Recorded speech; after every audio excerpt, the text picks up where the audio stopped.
आजचा दिवस खूप खास आहे। तर आज आहे शुक्रवार, अन्नपूर्णा मातेची पूजा, त्याचबरोबर वैभव लक्ष्मी मातेची पूजा आणि बाळकृष्ण भगवान यांच्यासाठी मी चांदीची ज्वेलरी बनवायला टाकलेली आहे। तर ती घेण्यासाठी सुद्धा जायचं आहे आणि केंद्रामध्ये असं बरंचसं काही आपण आजच्या या व्हिडिओमध्ये बघणार आहोत। तर नमस्कार, आपल्या चॅनलमध्ये सगळ्यांचे मनापासून खूप खूप स्वागत आहे। रामकृष्ण हरी माऊली। तर माझ्या गार्डनमध्ये तुम्ही बघितले असेल, आता उन्हाळा सुरू झालेला आहे, तर प्रत्येक झाडाला खूप सुंदर सुंदर फुलं लागलेली आहेत। तर आता उन्हाळ्याची चाहूल लागता झाडांना सुद्धा भरपूर बहर यायला लागतो, पाण्याची आवश्यकता असते। आणि खरं हा फेब्रुवारी महिना आता सुरू होणार आहे आणि ह्या महिन्यामध्ये सुद्धा आपण झाडाची कटिंग करणे, त्यांना खतं पाणी टाकणे सुद्धा अत्यंत महत्त्वाचं आहे। तर अशी बरीचशी कामं मी करायला सुरुवात केलेली आहे। तर छोटी मोठी मी कुंड्या वगैरे आणलेल्या आहेत, काही खतं आणलेली आहेत आणि ते सुद्धा आपण आज बघणार आहोत। तर छोटीशी माझी ही सुरुवातीची खरेदी बघू शकता अशा प्रकारे। तर जे मेन एंट्रीचा जो पोर्च आहे, तर पोर्चमध्ये मला थोड्या कुंड्या बदलायच्या आहेत आणि घरामध्ये सुद्धा जे मी बांबू पाम लावलेला आहे ना, तर ते सुद्धा थोडासा काही दिवसांपूर्वी खराब झालं होतं। तर त्याकरिता सुद्धा मी एक प्लांटर आणलेला आहे आणि मी ते कोकोपीटमध्ये लावणार आहे। सहसा आपण बघतो की ते पाण्यामध्ये लावलेलं असतं, परंतु आता ठरवलं मी तर कोकोपीटमध्ये लावायचं। तर माझ्या एक मैत्रीण आहे, त्यांनी सुद्धा अशा प्रकारे लावलेलं होतं, तर म्हटलं चला आपण सुद्धा तशाच प्रकारे लावून बघूया। तर बघा, यामध्ये मी कोकोपीट टाकायला सुरुवात केलेली आहे आणि आता झाड जे आहे थोडं खराब व्हायला सुरुवात झालेली होती, तर म्हटलं आपण ते खराब होण्याच्या आधीच त्याला अशा प्रकारे शिफ्ट करूया। तर कोकोपीट आणल्यानंतर आपण ते थोडं ओलंसुद्धा करायचं असतं। तर अशा प्रकारे बघू शकता, थोडंसं आता हे खराब झालं होतं, तर मी बाकीचं काढून टाकलं आणि हे लावलेलं आहे।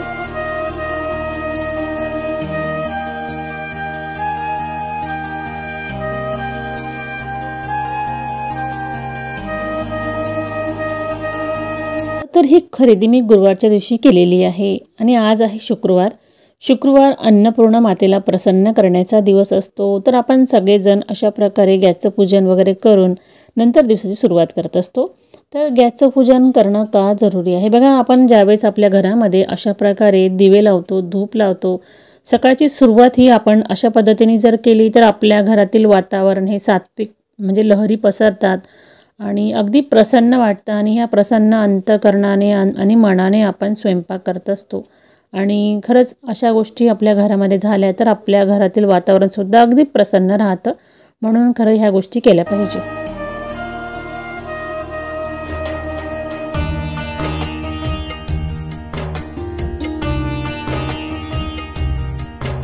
सकाळची थोडीफार कामं वगैरे झाली आणि मी आलेली आहे केंद्रामध्ये। तर माझा मुलगा ज्यावेळेस हॉस्पिटलमध्ये होता तेव्हा मी ठरवलं होतं की आपण स्वामींच्या दर्शनासाठी जाऊया। तर त्याला म्हटलं आज माझ्यासोबत तू केंद्रामध्ये आणि आपण दर्शन वगैरे घेऊया। तर अशा प्रकारे आम्ही आलेलो आहोत। तसंच आम्ही मार्केटमध्ये जाणार आहोत आणि काही फुलं, त्याचबरोबर नारळ आणि बाळकृष्ण भगवान यांच्यासाठी जे दागिने बनवायला टाकलेले आहेत त्यांचीसुद्धा खरेदी करायची आहे।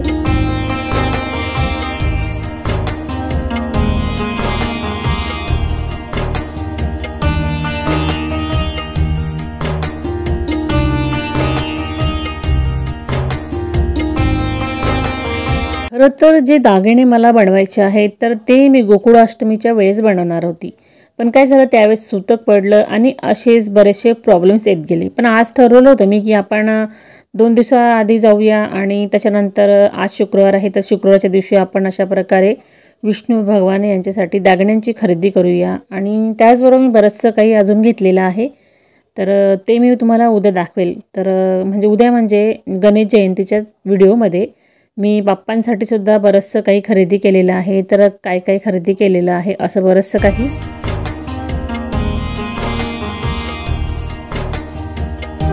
सायंकाळच्या वेळेस वैभव लक्ष्मी मातेचं पूजन करायचं होतं आणि त्याकरिता मी अशा प्रकारे पूजेची सगळी भांडी स्वच्छ करून घेतली। खरं तर मला असं वाटलं होतं की मी जे दागिने बनवायला टाकलेले आहेत तर ते मला वेगळ्या पाकिटामध्ये वगैरे देतील, परंतु त्यांनी आधीच बाळकृष्ण भगवान यांना ते घालून दिले आणि ते म्हणाले की काढण्यामध्ये वगैरे ते खराब होऊ शकतात, म्हणून आम्ही आधीच तुम्हाला घालून देतो ते बाळकृष्ण भगवान यांच्या मूर्तीला।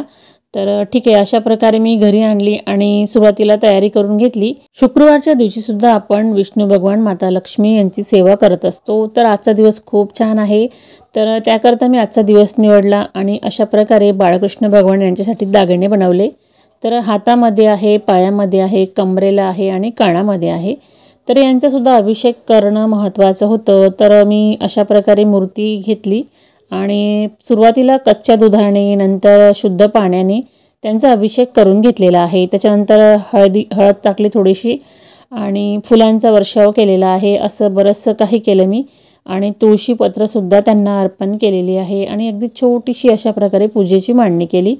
सुरुवातीला अशा प्रकारे मी खाऊच्या पानावर ठेवून बघितलं तर त्यांचं रूपसुद्धा खूप सुंदर खुललेलं होतं। मी जे दागिने बनवलेले आहेत तर ते आपल्या देवघरामधील सगळ्यात लहान असलेले आपले हे बाळकृष्ण भगवान, ज्याप्रमाणे लहान बाळाला आपण दागिने बनवतो ना त्याच प्रकारे बनवून घेतले। आणि त्याच्यानंतर बघा अशा प्रकारे स्टार काढलेला आहे आणि रामकृष्ण हरी अशा प्रकारे मी चंदनाने लिहून घेतलं आणि पंचामृताने न करता मी सुरुवातीला कच्चं दूध घेतलेलं आहे आणि शुद्ध पाणी, तर अशा प्रकारे अभिषेक करून घेतलेला आहे। तर बघा आपण ज्यावेळेस मूर्ती बाहेरून आणतो तर असं करणं महत्त्वाचं असतं। त्याच्यानंतर जो आरसा बनवलेला आहे ना माझ्या मुलीनी, तर त्याच्यामध्ये सुद्धा त्यांचं रूप दाखवलेलं आहे। म्हणजे बाळकृष्ण भगवान यांना मी त्यांना आरशात दाखवलं तर अगदी सुंदर दिसत होते ते। तर बघा अशा प्रकारे मी गुलाबी कलरचा ड्रेस त्यांना घातलेला आहे आणि त्यांचा फेटासुद्धा गुलाबी कलरमध्ये आहे।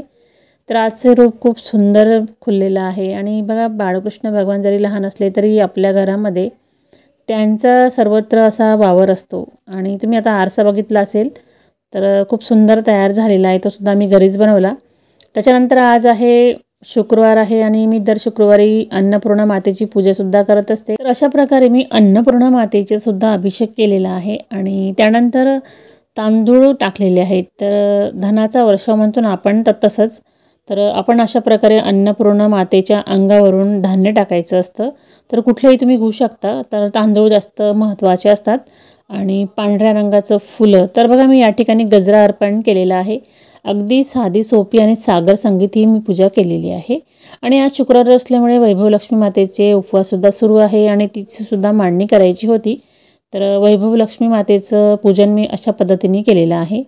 तर जे काही रांगोळी आणलेली आहे यंत्रस्वरूप, तर ते सुद्धा या ठिकाणी ठेवली। अशा प्रकारे मी आजची छोटीशी खरेदी केलेली आहे। तर तुम्हाला बाळकृष्ण भगवानाचे दागिने कसे वाटले कमेंटमध्ये नक्की सांगा।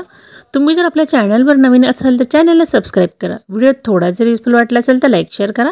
पण परत पुन्हा भेटू अशा नवनवीन आणि युजफुल व्हिडिओंसोबत पुढच्या व्हिडिओमध्ये। तोपर्यंत काळजी घ्या आणि आनंदात राहा आणि कमेंटमध्ये लिहायला विसरू नका, वैभव लक्ष्मी माता प्रसन्न।